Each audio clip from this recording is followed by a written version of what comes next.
Each week, nearly a dozen movies are released theatrically. 40 films a month, more than 400 a year. That's a plethora of cinema. Too much cinema. You'd have to be an addict to see all that, but don't fret. We've got you covered. This is CinemAddicts. Hey everyone, what's up? It's a new week of CinemAddicts. This is CinemAddicts episode 248. We have a whole bunch of really interesting movies. I'm looking at the title right now. Last Summer, Chronicles of a Wandering Saint, Majority Rules, and Thelma. Also want to mention Green Border, which did not make the podcast title last week.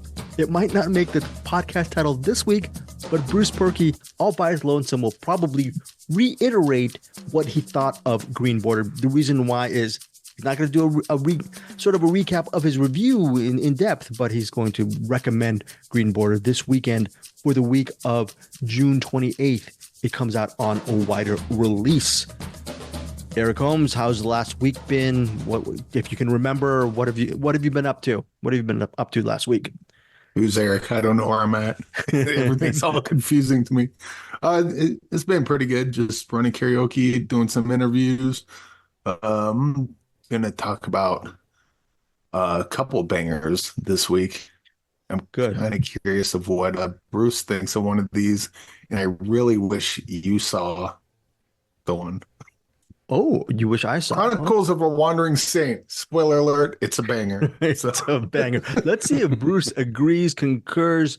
Bruce, last week, recap for our listeners, CinemAddicts listeners, what you've been up to. Oh, boy. Home life is pretty boring, but my youngest kid, he's learning how to drive, so that's probably the most thrilling thing I do is to go out with him in a giant 2,000-pound vehicle in the roadway. But no, he's doing pretty good with that. My kid in college doing summer school, and it's just hot down here, like most of the nation right now. We're just baking and I'm sure Colorado's probably similar, but we're like 97 today with so much humidity that we're having thunderstorms tonight. So yeah, that's what we got. Not good whatsoever. When you have humidity, look, in Colorado, Eric, is it the humid, is the heat sticky, or is it dry? It's not as bad as it is in the Midwest, but it's bad for Colorado for sure. And yeah, when I first moved out here, if it's too hot, you just go in the shade, and then all of a sudden you put on a hoodie, and then you go back out in the sun and you gotta take the hoodie off. But it's like the regular Midwest kind of heat out here now, where it's just hot everywhere, including here. Like I had we just did the Patreon episode. I had to turn my computer off for a bit because it got too hot to touch the computer. I'm like, I gotta turn this off, cool it down. So is the computer a little bit less hot now, Eric? Was the 5 minutes okay? I should be having the fan on, but if I do, then you'll hear this the whole time. And we don't need that. So okay, all right. We'll get by. We'll get by. We will get by on these really interesting movies. Again, Eric was mentioning the Patreon recap. We just finished reviewing I Saw the Devil and Kill List. Thank you for our Patreon members for being part of our community and helping support us here on CinemAddicts. Listeners, for $5 catch-all every month, you can get a Patreon bonus episode that all three of us do really cool picks. We spotlight 2 films from a given year. This recap, this latest Patreon episode for June was the year 2011. And then Bruce Purkey will be doing, and me and Eric, this is 2006 for July. So Patreon members, please tell us movies that you loved, you want us to review for the year 2006. Bruce Purkey is the most diligent out of all three, or organized out of us three. He's going to put up a poll shortly in July regarding what films we should watch in 2006 for the bonus episode. Finally, Patreon members, you also get our CinemAddicts weekly review episode a day early. Right now it's Wednesday, 5:27. We're going to be here for maybe another 10 minutes. It's going to be a very quick show. After you guys basically, Patreon members get the show about a day earlier than most listeners. They get it on Wednesday. Most listeners get it on Thursday. So that's it. That's a plug on CinemAddicts. Eric, did you want to plug something else regarding shower curtains? Yes, Eric. Yes, actually.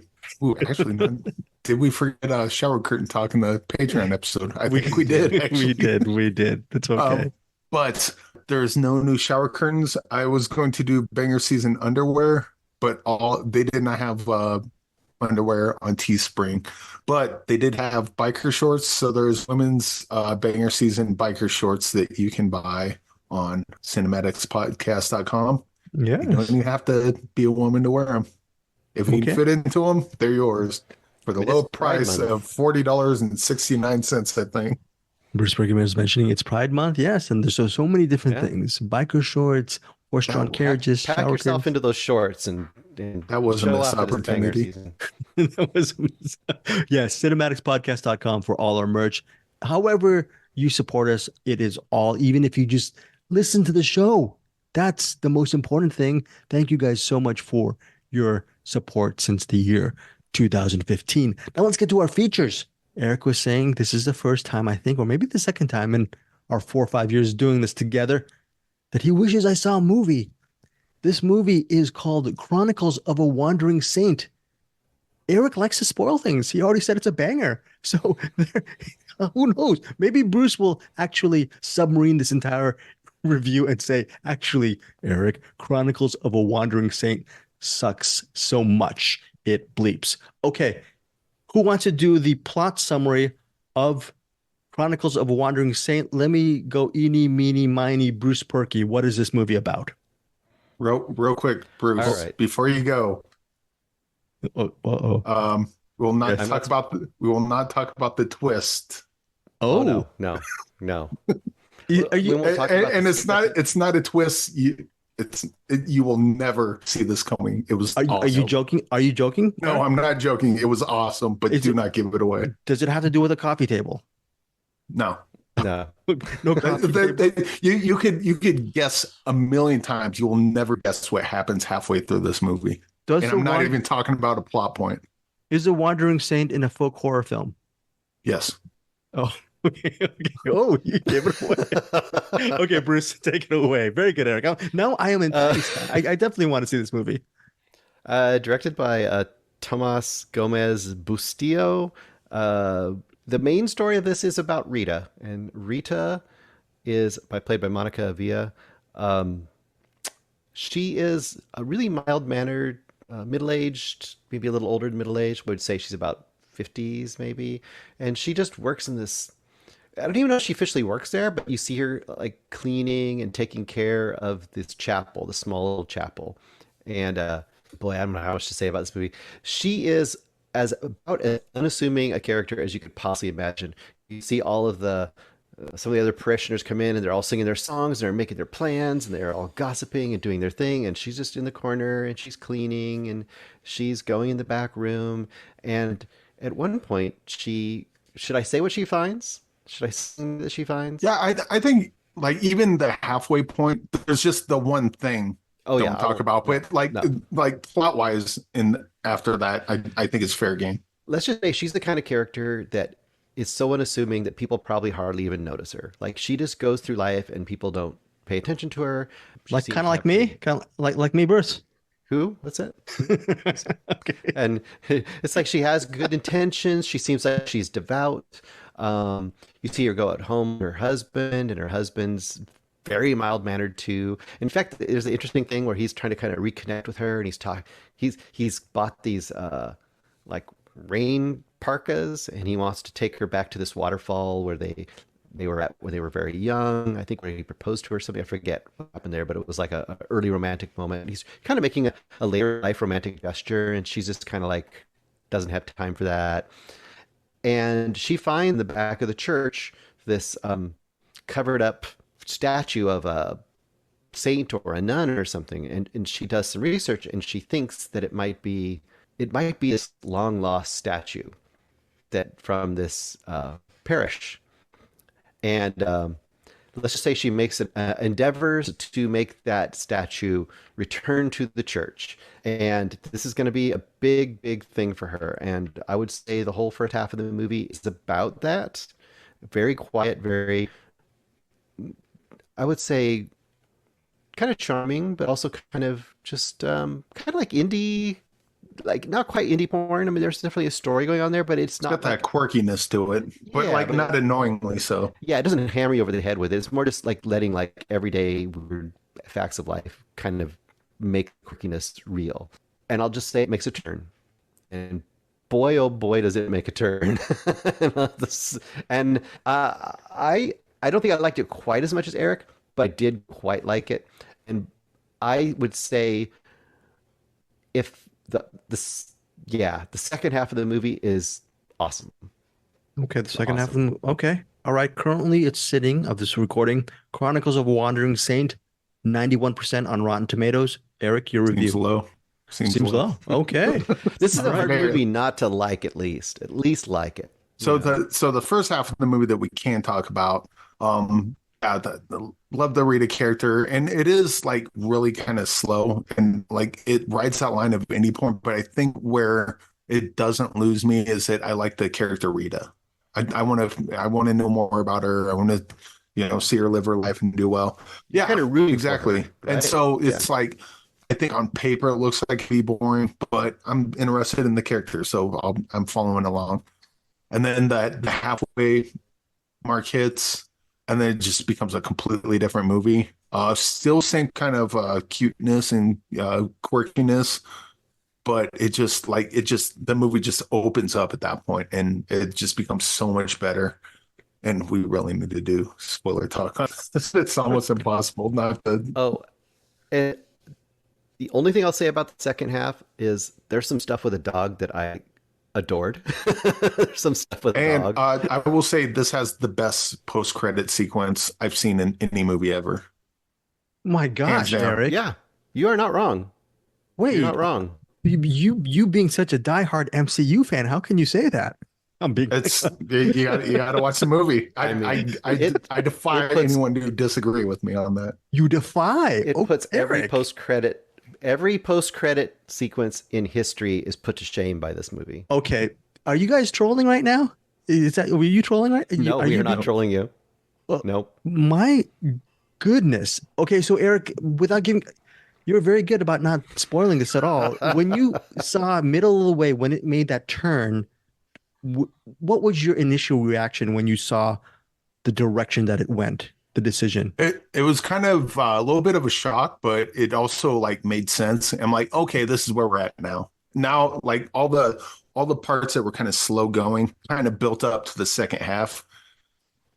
Oh okay. God, we gotta do spoiler talk on this. Okay, we gotta do spoiler talk. All right, so bad. Bruce Purkey. Before we get to ratings, people who like blank will really enjoy Chronicles of a Wandering Saint. I sound like Gene Rayburn from The Match Game. I apologize. If you like, there's a movie. If you like content movies, this is like in that same wheelhouse. Okay. Not quite as goofy. Not quite as goofy or quite as surrealistic, but unique and odd, I guess. If you like that kind of and genuinely creative, I guess I would say. Genuinely creative. Okay, very good. Bruce Purkey, final thoughts and ratings of Chronicles of a Wandering Saint. Once again, we have so many of these movies, and we didn't mention it again, but Green Border was one of them. We have so many of these movies that I feel like you're just going to get lost in the mix, and it'll appear on someplace like Hulu, and it'll be way down the whatever algorithm is making you see a movie pop up, and people will just probably ignore this, or they'll advertise it in some way that really spoils that second half. Now, you can't spoil it, but it's such an awesome turn that it's great to experience it. I just feel like it's going to get lost. I hope it's not heartbreaking. I don't know if either of you saw the trailer to Chronicles of a Wandering Saint, but I'm sure it would be very heartbreaking if they showed that twist or whatever. Do you think there's a chance that people can get their stuff? There's a big chance. I bet there's a big chance. Yeah, I don't think I saw the trailer. Either way. Well, Greg, you haven't seen it. What does the trailer say? I haven't. I'm going to watch the movie first, and then I'm going to go see the trailer and then try to... It's only like 90 minutes, right? You know what? 84 minutes. 84 minutes. So, yeah. I talked this book to death, but Project Hail Mary, it has a similar, not a similar twist, but like a similar thing. Like halfway through the book, a thing happens that carries through the rest of the story. And that's not a big, it's not a big spoiler because it's what the Yeah. book is. But at the same time, to get to that point and then see that reveal, it's so good that you hate to have that be ruined. So it's Right. probably best just not to. Yeah, if you haven't seen, I don't know what's in the trailer for Chronicles of a Wandering Saint. I would suggest not watching it because I could totally see him kind of giving away what the second half is. But I think it'd be much better if you just watch the movie cold and just let it let it happen. Okay. Agree. And 100%. 100%. sorry, your rating again, Bruce, on I was gonna say 4, but the more I talk about it, the more I think about it, I'm gonna go 4.5. I think this movie sits with me, and I think it's so it's great. 4.5. oh my. As the seconds go, Bruce Purkey is falling in love more and more with this movie. It's weird. He started off with maybe a 3.5, verging on 4. And then this is a weird movie, so I definitely have to see this Chronicles of a Wandering Saint. Eric Holmes, I'm guessing your rating will be a 6.9 star banger or something. I don't know. That's my You know what? I think if talking about this makes Bruce's rating go up, I think if we talk spoilers, he'll come up to my level on a 6.9, and then we can I might. 6.9 each other. very good family show. Very, But very good. yeah, this is like on paper, this should not work. Like Mm. I don't believe I love this movie as much as I do, but it's just like Bruce said, it's so creative. It's got the quirkiness, but that Content de Pew kind of quirkiness, not the like lame, annoying kind of quirkiness. It's just endears you to the characters, and then what they do in that second half is just so damn good. This movie's awesome. And Oh, the magic is really, and we talked about it before, the magic is that you like the character so much. And that a lot of times these quirky movies don't have characters that you really like attached to. They're just the quirkiness of the situation. This has the quirkiness of the situation, but then a character you're really behind. And I think that's kind of the magic. okay. So that is Chronicles of a Wandering Saint. That is Yes. 4.5 stars from Bruce Purkey and And 6 point. Yes. we mentioned it. I'll mention it again. Stay after the credits. Wow. Stay after the credits. That is very, very good. Okay. So I think I missed a really good movie this week. Good. Here's the good news. I was able to see a good movie this week. That film is called Last Summer. It's a movie by Catherine Breillat. I believe she's a French filmmaker. And it centers on, yeah, she's a French auteur. She's 75 years old. Bruce, I don't know if you've ever seen Fat Girl. That movie came out 20 plus years ago. I think you would love that movie.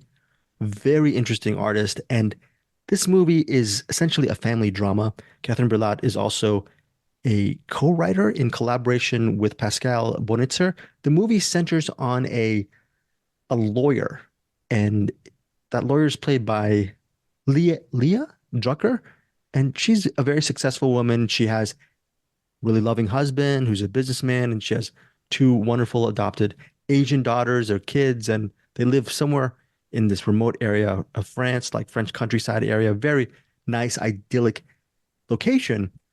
The problem is her suburban life is upended by the arrival of her stepson. Her stepson's he's 17 and he's just a whole lot of trouble. And here's the thing.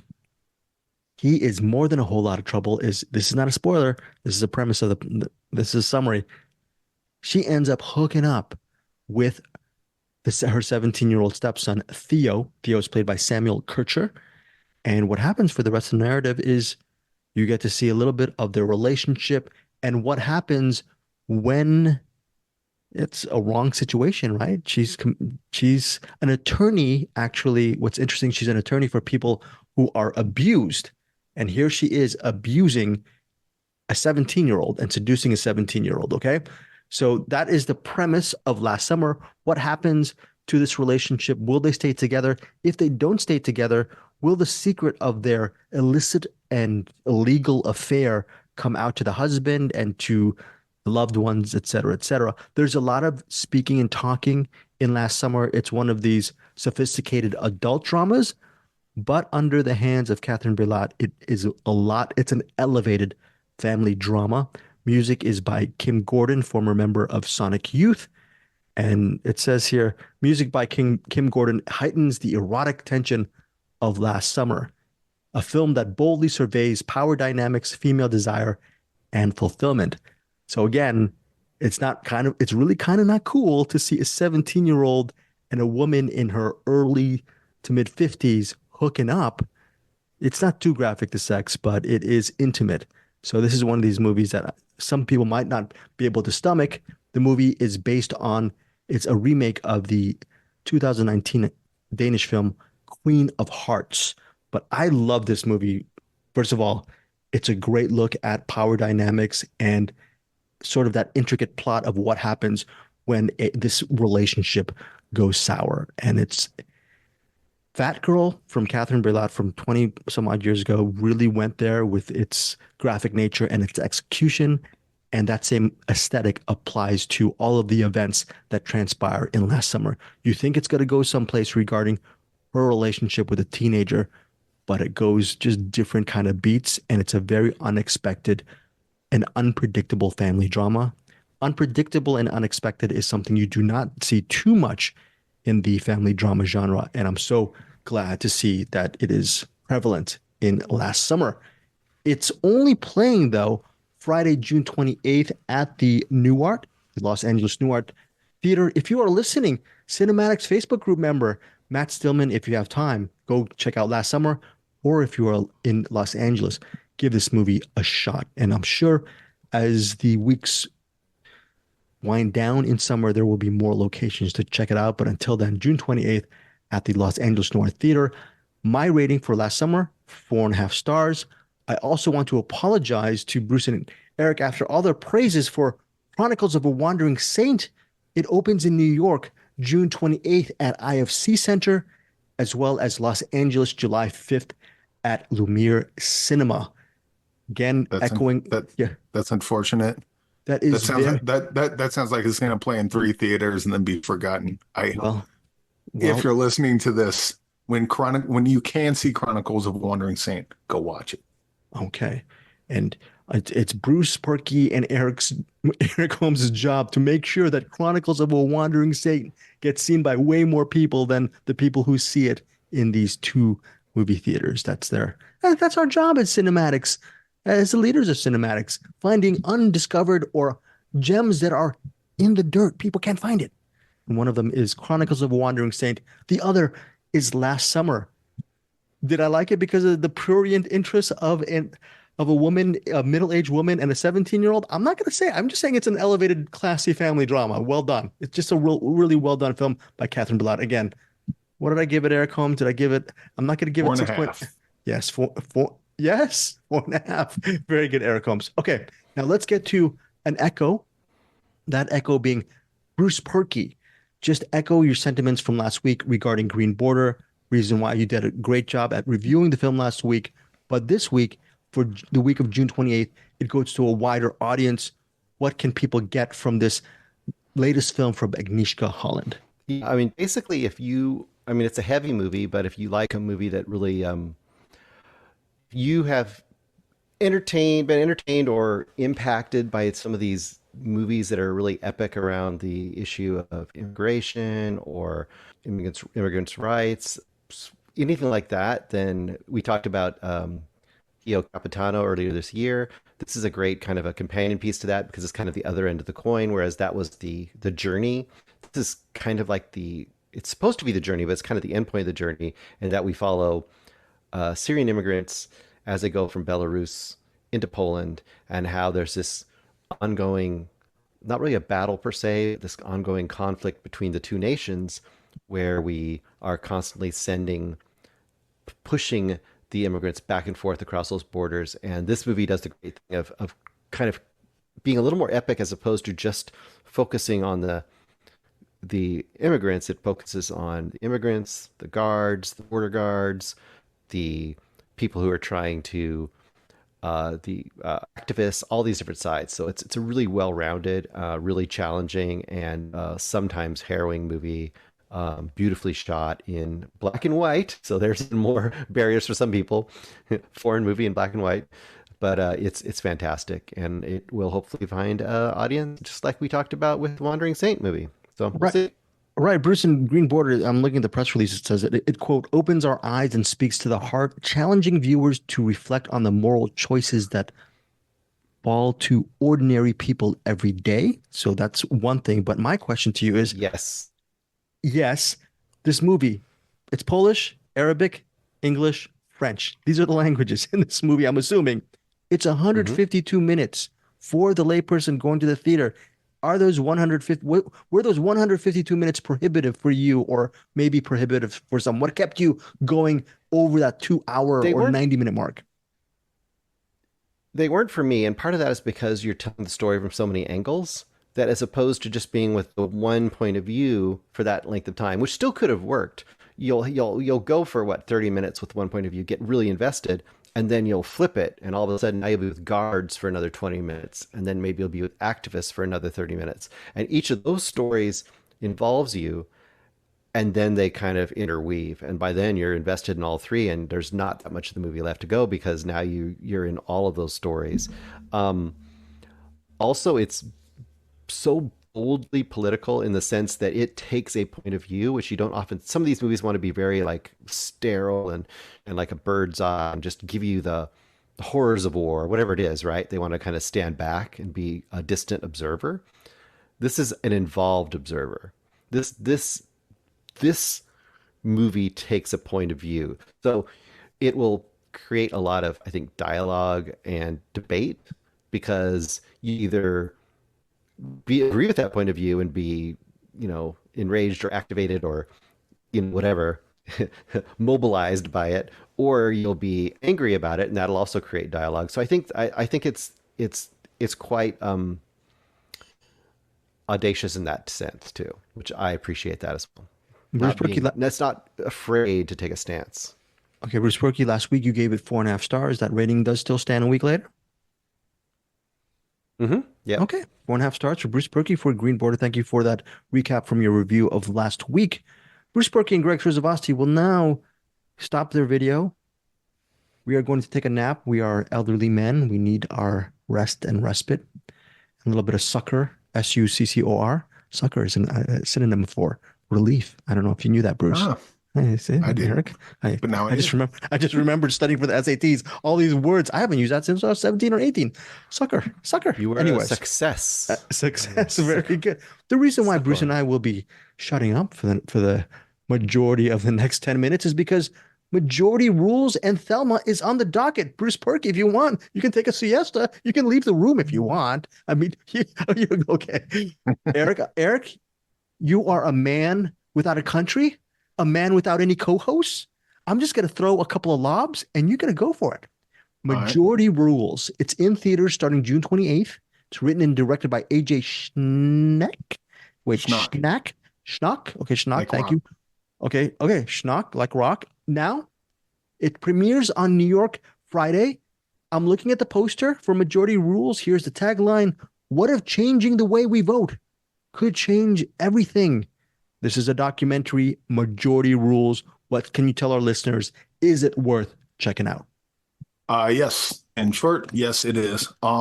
This is probably one of those documentaries that, well, first of all, it follows an election in Alaska where they tried ranked choice voting, and I like Sarah Palin, Lisa Murkowski, Mary Totola, and I can't remember all the names, but either way, they're having an election up in Alaska, and they decide they're going to do the ranked choice voting just to kind of more of an experiment than anything.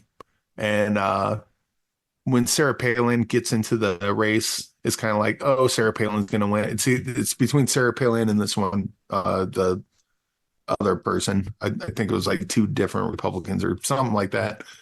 It's weird up there. Anyway, Sarah Palin's the favorite to win this, and so how the ranked choice voting works is that everyone votes for whoever, and then they take the top five, and then they have a separate election with those top five. Now you do a ranked choice. So here's the five people that are on the ballot, and you pick 1, 2, 3, 4. You rank them.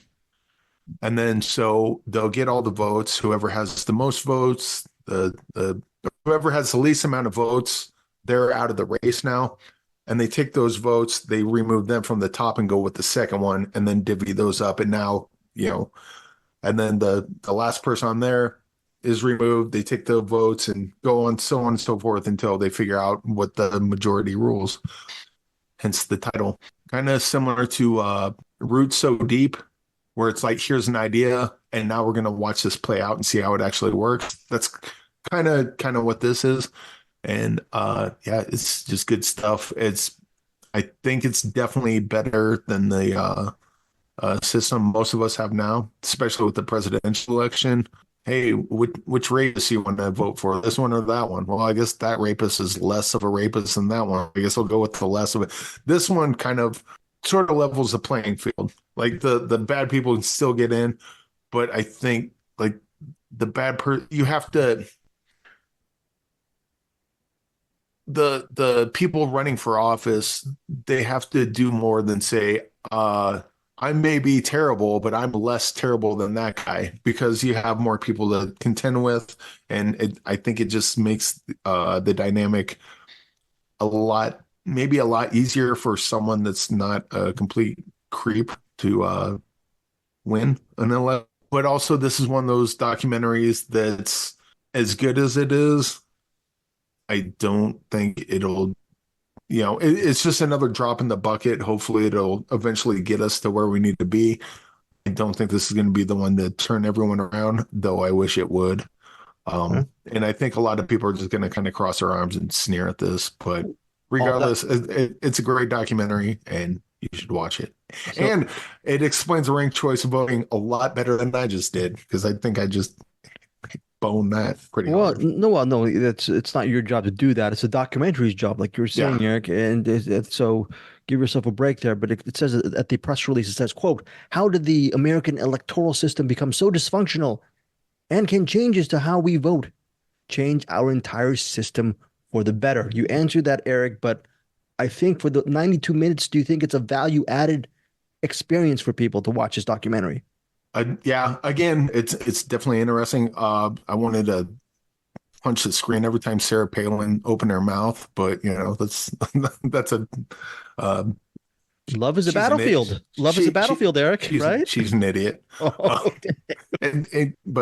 right, yeah. But anyway, I think it is, but like Sarah Palin said it herself in the documentary. It's like, I don't know about this ranked choice voting thing. Like, how am I supposed to win with this? It's like you're not, because you're not what people want. You're what the people in power want, and that put you in a position. And this is just a better way to do it. Building a better rat trap or wheel. I don't know. Okay, it's good stuff, but the people that need to see it probably won't. But hopefully this will be one step closer to getting towards ranked choice voting, which, by the way, they had a couple arguments in here against it. And I even asked in the interview, AJ Schnock about it. And I was like, what's the argument against it? And he's like, basically, we can't win, so we don't like it. And, we can't cheat the system, so we don't like it. And of course, the Republicans and Democrats don't like it because an independent can get in there. Majority Rules, what is your rating, Eric? In theaters, June 28th. This is 5 stars. This is important documentary that people will ignore, unfortunately. Oh, come on. I'm not going to ignore it. I'm not. I think there's Bruce and I got to watch it right after. We're going to make the world a better place, Eric. But I mean, you guys aren't horrible people. you aren't the horrible people that need to be convinced of this. Oh, don't give Bruce credit. So majority Rules in theaters June 28th. Great review from Eric Holmes. I'm sorry, Bruce. I had to throw you under the bus. That's how I do. But you know who doesn't throw people under the bus? There's this person, not a real person. It's a fictional person called Thelma. Eric Holmes was asking me and Bruce this week, hey, can I do a review of Thelma? Just a longer review. And I'm thinking, I don't know. Me and Bruce, we're elderly. We don't like to talk about ourselves. We hang out with June Squibb all the time. I don't know. Bruce and I, did we see Thelma? I think I saw Thelma's her story. just yesterday. We were over at the old folks home. We were hanging out. We had a good time. But Eric, you did not have the pleasure of being at our old age home, elderly home with June Squibb. You saw the movie. What do you want to tell listeners about Thelma, which is now in theaters and it's getting good reviews? People are buying tickets. People are watching this movie. What are people getting from Thelma? Your review, Eric Holmes. I think, well, based on the trailer I saw, it looked like a John Wick, but with June Squibb as the John Wick character, and it's really not that at all. So June Squibb, Thelma, she gets a scam caller, and the scammer takes a bunch of money for, she sends money to a scammer, and then her grandson Daniel, played by Fred Heikinger, Okay. Heikinger, um, their relationship with each other in this is absolutely adorable. Love every second of it. But anyway, he's like, Grandma, you can't do that. They're just scamming you, and so she decides that she's gonna go find the scammer and get her money back. And she goes to an old folks home, meets up who is the actor Richard Roundtree. She meets Yes. up with Ben, and they decide that they're going to sneak out of the old folks home and go find the scammer. And her grandson Daniel is waiting out in the car because he thinks that she's just going to go and say hi to her friend and then come back out. Then when she doesn't come back, he's like, "Hey, where's my grandma?" And the people at the old folks home is like, "You're gonna have to narrow that down a bit." Anyway, they're looking for Thelma. Meanwhile, Thelma and Ben are looking for the scammer, and see Daniel's parents, played by Clark Gregg and Parker Posey. They're like the Thelma. They're all looking for her, and it's just kind of old people, cutely going throughout town trying. It sort of becomes a road trip movie almost because they're trying to find the person, or like a detective movie. But yeah, it's good stuff. Kind Let of me cute, guess. kind of funny. Spoiler alert. Also starring Malcolm McDowell. Let me guess. He's the bad guy in this one. I'm guessing. I'm just kind of guessing because he's probably. I didn't say it. You didn't You see didn't- it, I'm so just I saying. don't think that's a spoiler. Oh yeah, I'm just saying. But I think that's a tell. When you have Malcolm McDowell in a film, that's a tell. That is not. He's friggin' Caligula, right? So that Yeah. is not a tell for Malcolm McDowell. And Okay. in fact, like, I mean, if that is a spoiler, I will say that you didn't even give away half of what is so charming and great about that scene. Okay, written and directed by Josh Margolin, running at 97 minutes, rated PG-13. It's charming. What were the things that you love? What made this movie a unique experience for you? Why should people go? Actually, let's just say devil's advocate. Eric Holmes, I have a couple bucks. Why should I see it in the theater where I can just sit on my you know what and just wait for it till it hits Prime Video or Netflix maybe several weeks down the road?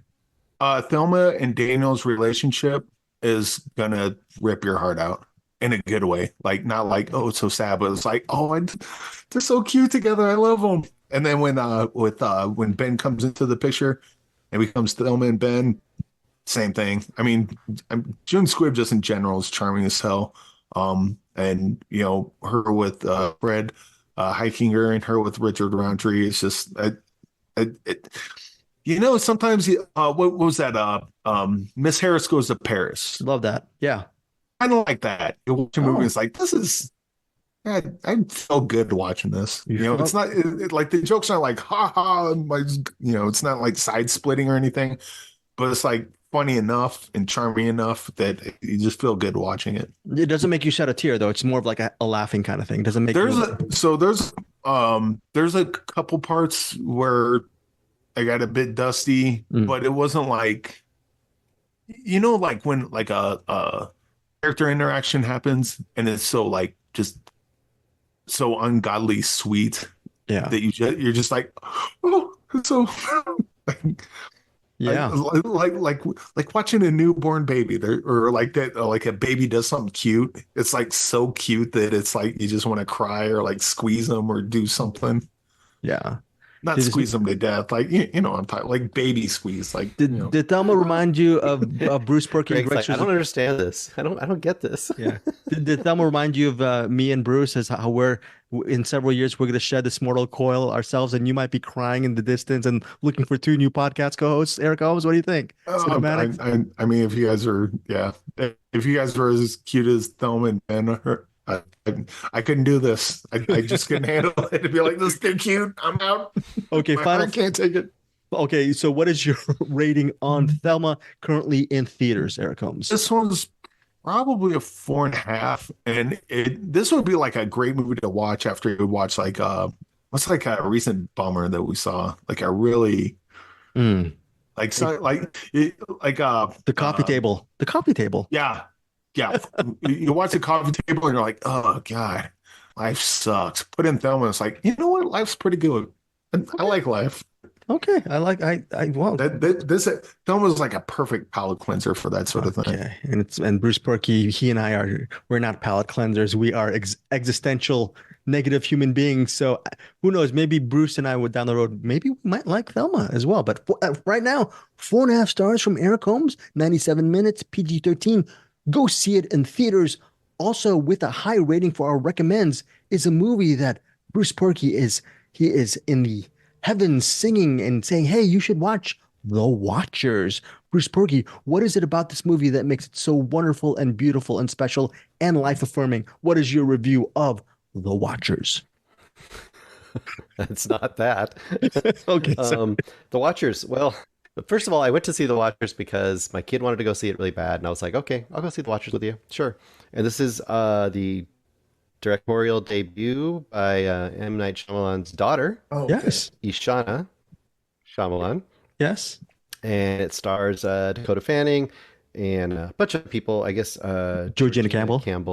She's been in a bunch of things. Barbarian, I believe, is one of the most famous things recently. So, high concept, like a lot of her father's things. The basic, he'll always have like whatever, some crazy concept. People on the beach and they always turn old really fast. Well, hers is the character of Mina, played by Dakota, is taking a parrot. Oh my God, taking a parrot, this rare parrot, out to somebody and in the Irish countryside, and she gets lost in these woods that are mysterious, and people have probably seen the ads. The ads are all over the place for this one. She ends up meeting these 3 people. They're in this small room that has like a 2-sided mirror for a whole wall. And when she gets in there, they immediately tell her, exposition style, hey, when you're in here, you can't turn your back to the glass. The watchers are out there. They want to watch you. And you have to do all these, you have to follow all these rules, and you can't leave. And you can't, if you go out at night, then you're done for. And that's kind of the basic setup. And then the mystery is, who are the watchers and what is happening and all this kind of stuff. So can I say something, Bruce, first? Yeah. It has an interesting premise.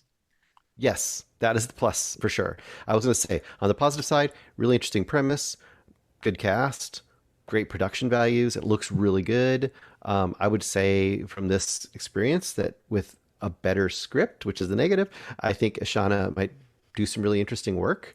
I didn't go back to look who wrote the script, but this feels like something based on a book that just doesn't translate. Like, it's very exposition heavy. It's a lot of telling us the rules and then telling us new rules, and it's very convoluted. And even the result, what happens and kind of where it leads, is kind of interesting. The script itself is just in such a preposterous, weird, unwieldy thing that you can almost feel the actors trying to act the script to make it better, but it's hard to do because of the words they're given.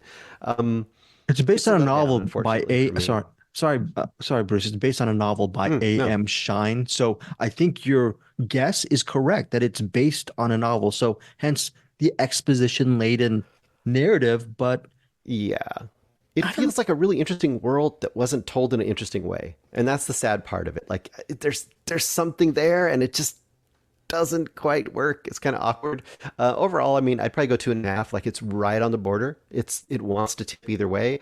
I didn't hate my time watching it. I enjoyed it while I was there, sort of, but it also just didn't tilt me to the positive side. You know what I mean? So because of what happens without giving anything away in the final act, it's not even worth getting to that point, right? With the mist, it's not worth unearthing that mystery because you're just like 2.5ing it.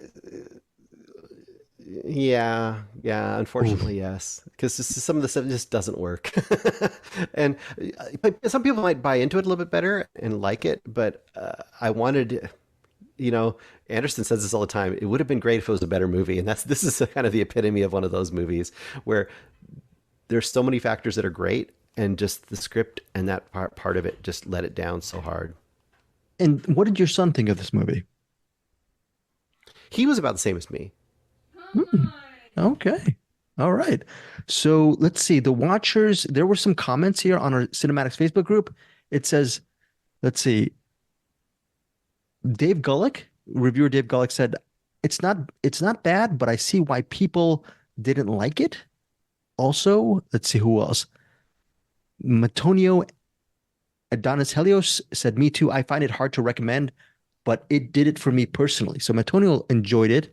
Kyle McFadden said, couldn't agree more. So there were some supporters of The Watchers. Again, Matonio said, I loved it, saw it at the cinema twice within 30 hours. Obsessed with adult Dakota Fanning and female Mark Rylance. There's an actress here who reminds him of the female version of Mark Rylance. I don't know, Eric, it seems like one of these movies might be sort of too slow burning for you. What do you think? You're never gonna watch The Watchers? I mean, I like the M. Night Shyamalan, so I'm definitely interested to see if his daughter kind of picked up some similar things. Yeah, I'll check it out. Yeah, I think I'll check. It comes out on Blu-ray pretty soon. I did a little post on it recently, but yeah, all right. So that's 2.5 stars from Bruce Purkey for The Watchers, and I think that is it. You know what? Right now, I think we have next week. Is it going to be? We're going to kick the can this week on the box. We're going to do a box pick next week for our July 4th, July 5th show. Eric Holmes. Bruce Purkey, I think, is previously indisposed. He might be getting back. He might not. But Eric Holmes, you got final thoughts? Two things I forgot to mention. Okay. One, Chronicles of Wandering Saints. Mm-hmm. There is the song, the Heaven, the Bryan Adams cover by DJ Sammy and Yanu featuring Doe. Okay. That song is heavily featured in the movie. So okay, it's great. Thumbs up if you love that song as much as I do. Two, this one, I'm kicking myself. I didn't know this. Richard Roundtree apparently died October of last year. Yes, I forgot to mention. So Thelma's his second to last movie. I guess he's got another one coming out. But yeah, I feel like an idiot. I didn't know. No, I should have mentioned that. Yeah, so rest in peace to Richard Roundtree. I interviewed him years ago as well for, I think, I'm trying to remember the movie. Was it Original Gangsters or something like that? But yeah, he had a great career. So, and he's very good in this movie, right? Oh yeah. Yeah. Him and June Squibb together. It's like magic. And apparently it's never going to happen, which is unfortunate, but yeah. Okay. So next week we will be back for our July 5th episode. We are going to be reviewing a movie called Kill. And I think Eric Holmes and Bruce Purkey, they have screeners for that Indian action film. So you're going to enjoy it, Eric. Look, Eric and I also reviewed Murder Company. What can we say about Murder Company without reviewing it? Any kind of teaser thing you can say, Eric, about Murder Company? Okay, I think you're thinking. I think that's all he's going to say. I would say watch the interview. Okay. With Gio Marini. Okay, dude, cool. that guy goes hard with acting. I love listening to him talk. Yeah, it's Gio Marini. He actually talks the acting process with Eric Holmes. You will not know that as of this recording because the actual interview with Gio is embargoed until the week of its release, which is next week. I don't even know what you're talking about. No. Marini? No. That's good. July 5th. I don't even know who this guy is. What were we even talking about? No, just an embargo on the release. The embargo on the release. I will say the interview with him was really good. And like, I don't know if he teaches acting he probably should, because like he got me pumped. I'm like, I want to be an actor, and I do not want to be an actor. Right. But Murder Company's pretty. This is probably that's going to get into the. I will say there's certain people that have my sort of thoughts and maybe your sort of thoughts, I imagine, that will like this more than others. Is that fair to say? I think it'll also be fair to say that it's, well, we can't really review it. I don't even know if there's an embargo, but let's just say I'm excited to talk about Murder Company, right? I'm excited to talk. Yeah. Yeah, we can definitely say that. Yeah. And then there's another movie called Space Cadet. It's not the story of my life. It's the story of a fictional story of this woman played Tiffany Simpson, played by Emma Roberts, who's always dreamed of being an astronaut. That's on Prime Video next week as well. So those are Space Cadet. We have Murder Company, and we have Mark Singer with a Murder Company. If I'm being honest. Right. That would have been cool. So and as well Kill. So that'll be for episode 249 for next week. And that's it for this week. Bruce Purkey is, I think he's not here. He will be here. We're not gonna wait for him. We'll let Bruce do his thing. And final thoughts, Eric Holmes. We love you, Bruce. Please come back. I don't love you, Bruce. Do not come back until next week, of course. Until get your bike short at CinemAddictsPodcast.com. CinemAddictsPodcast.com. Thanks again for that plug. Pitchman Eric Holmes, and of course, James Clare. Goodbye, everybody. Thank you for joining CinemAddicts.